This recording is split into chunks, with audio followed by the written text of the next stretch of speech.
We were all still together. We were only able to stay out one night because it was cold and it was snowy, it was winter. And we decided, of course we had no food.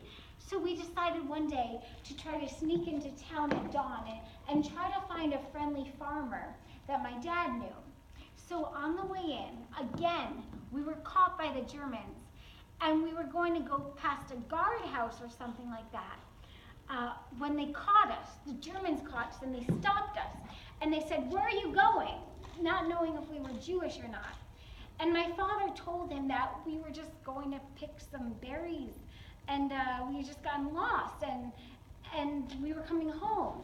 And since it was dark and he couldn't see the paper, the only paper that my father actually had on him was a bill of lading, which is a form to ship merchandise, which he used when he was in business. We didn't have any IDs, so he gave that bill of lading to the German soldiers. I believe that the German soldiers really wanted to give him a chance. He must have realized who we were. So he told us, "Wait here while I go back to the barrack and check your identity." So as the soldier turns to leave, my father says, "Let's go." And we ran. My mother at first refused, but then she saw my father holding out his arms to us. We ran, so she ran after us. When the Germans came back out, they started shooting at us. "Stop!" But we were not hit. We hid at a train station where my father knew the train master, and we hid in the attic of the station about a day or two, but then we had to leave because it wasn't safe. Then we decided to go back to the hut because it was the only place we could go. And so we decided the Germans wouldn't come back there. My father built a section of the wall of the hut. We had a small window on the side, and he built this other fake wall. So if you came into the hut, it looked like the hut ended at that wall, but we were cramped in this small section inside between that window and the fake wall. Eventually, my father did ask my sisters, Betty and Sarah, to leave us, so that there were only 4 of us. My father kept myself and my brother Benji because he felt that Betty and Sarah, being young girls, had a better chance to survive by themselves than together with us.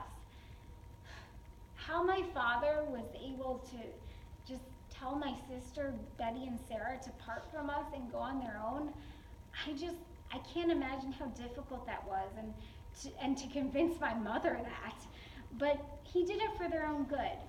He knew that since our lives were always in danger, their chance of survival was much better on their own. And I think them being together, I think it took a lot of courage for my dad to do what he did. And I don't know if I could have done it. But I always respected him for that, and I think my sisters did too. Betty and Sarah did tell us that after the war, they were accepted into some of the farms and worked on the farms. And some of the people even wanted to adopt them and make them Christians. They were cute young ladies, but I guess there was just too much Jewish in their heart, and they couldn't do it, even though the families were very nice to them. My sister Rizel and her husband, they were lucky enough to elude the Germans during the war, and from what Rizel used to talk to me about during those war years, she had a pretty good time and lived a good life on those farms. But from our hut, I remember hearing guns shooting from town one day, big guns. And we thought perhaps maybe someone was coming to chase the Germans out. And fortunately for us, that was true. By the time we came to town, we saw that the Romanians had come to town to chase the Germans out. And that was how we got saved. Benji Shackney. I don't know if I know it for real or if it was just something I was told, but the person that helped us out happened to be in a bar or something and overheard German soldiers talking that they were going to pick up this family they found because the day before some German found us in the forest, and they gave us the impression they weren't going to do anything about it, but in reality, they were going to pick us up the next day. And when this man who's helping us out heard it, he came over to us and told us to leave.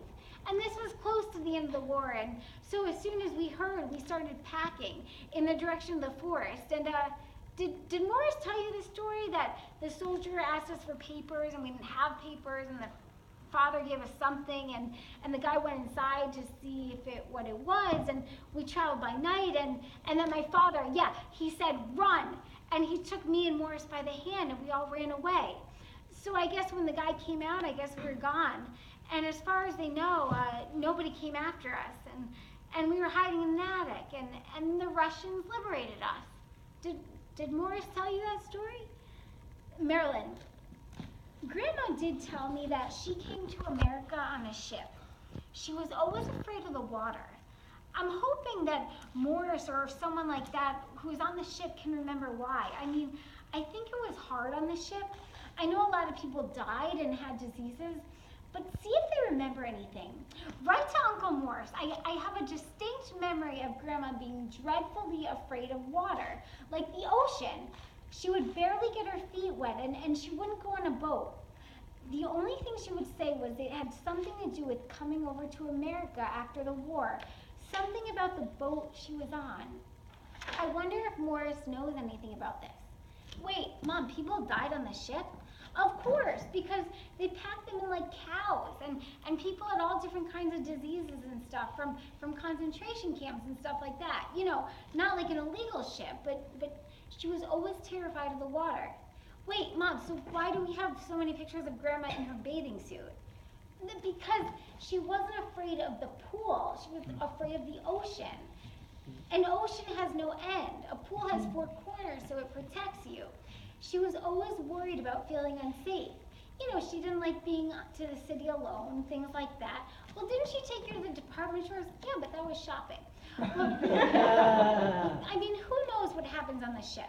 But it was a miracle they all met back in America. At the end of the war, they put the Jews behind the gate of the hostel. People were trying to figure out who survived. So Grandma's mom, which is my grandma, she heard that Hannah was dead. Hannah climbed over a wall with Betty to get to her mother, and they found my mother through word of mouth. And her mother thought she was seeing a ghost, and they were shocked when Hannah actually came to the refugee holding place and called out to them after searching and searching. The miracle is, out of 9 children and 2 parents, only 1 died, and Samuel, and my mom's first husband, although they were all forever changed after that. Jane. Oh, wrong picture. They didn't see it. That's okay. Jane. Hannah was more quiet. I only knew her from Sundays and weddings, of course. And she would talk with the adults, and I always thought of Hannah as more serious. Aunt Betty, I remember laughing, and Aunt Betty talked away. Oh, Riza would talk away, actually. But I remember Hannah she was a more serious person. That's all I can say. You know, she was, always very nice and loving, but for some reason, I just remember having more conversations with Betty. You know, Amy, I think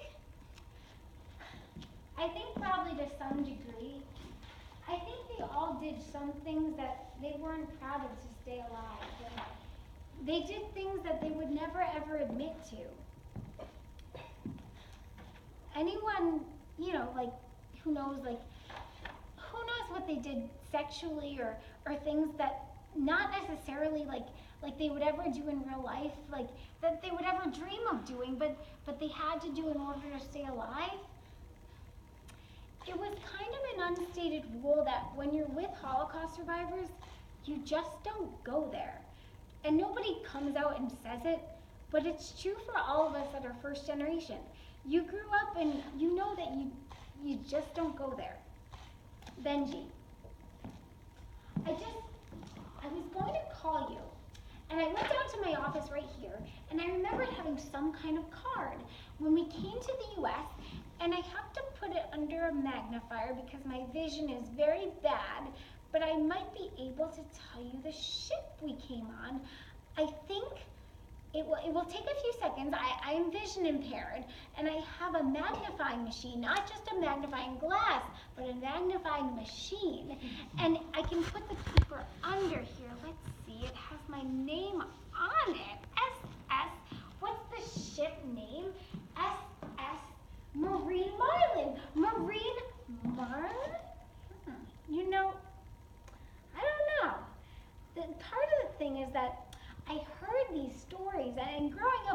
course, people retelling, but I don't know how much I've actually experienced this, or whether I think I've experienced it because I heard about it, but I probably did experience a number of things.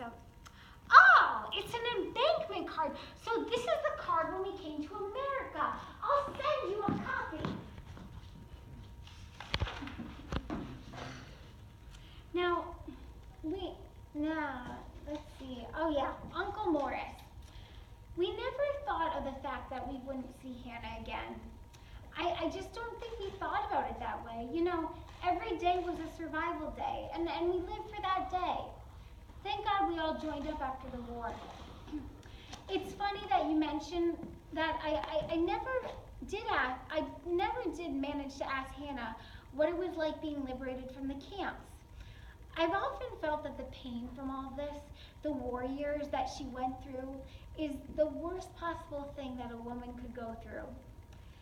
Nothing scared her before the war. I imagine she went through hell, and that most certainly scared her during the war in captivity. You mentioned that your grandma always had a fear of water. And I don't know if she had a similar experience, but I never learned to swim. Actually, in Germany, after the war, living in the DP camps, some of the kids were making fun of me. The fact that I couldn't swim, and they threw me in the water, and I almost drowned, I remember. And I guess that's why I've never been crazy about going into the water myself. The only swimming I ever did was in college, just swim the length of the pool to graduate. I guess I did that, but I guess I always have had a fear of water that way too. Imagination can just do strange things to your mind. Marilyn Ostreicher, I do remember one time there was a German, and it was the only time we saw Grandma really upset. You weren't born. We went to Chicago, we went to a museum, and there was this German tour guide just talking about the war, and Grandma, she went nuts. She called her out in front of all these people and was like, what were you doing at the war? What'd you do? Were you a Nazi? And I got so mad at her. I gave her hell. I said, Mom, you can't do that. I felt bad, but the truth is you can't do that. She said, I'm sorry, but it wasn't right. But in retrospect, I understand it was like a PTSD reaction to the tour guide, but still, it's not right. Hannah Sochow. We heard guns, and we heard screams, roars. The Russians had come. They asked us, what kind of place is this? We explained it to them. The soldier said, you're free, go home. We didn't know how to rejoice. There was nowhere to go. We were hungry, and we were told to find food and a place to sleep. I realized that one has to survive, even now. More Shakti. First, we tried to get to Belgium to join up with my father's brother, but we didn't make it there, and we ended up in the DP camps, displaced person camps, with many, many Jews that had gotten there from every part of Europe. And we all stayed there together until we got help from a group of us Shaknis that had moved there before the war. Did you know that? There was a ton of Shaknis in America before the war. My father, he had a brother in the United States, Itzhak Moshe, who sponsored us. January of 1947, when we left to America on a ship, I believe was like the Marlena, it was a marine vessel, a ship that carried Marines to the front and back. There were no beds, and we slept on hammocks hanging from the ceilings, like the soldiers did when they were transported. And I know we all came to the U.S. together. Betty, Sarah, Benji, myself, and Rudy. And my father and mother. My brother, Rudy, he's the youngest. He was born after the war. And I remember him coming to the U.S. In my father's arm, on my passport. And Izzy fought as a partisan through the war. And I don't know whether Hannah came with us at the same time. Benji and I still argue over this. He thought I'm not too sure, but she may have come later. I mean, she wasn't in great shape. As you've seen, many of the survivors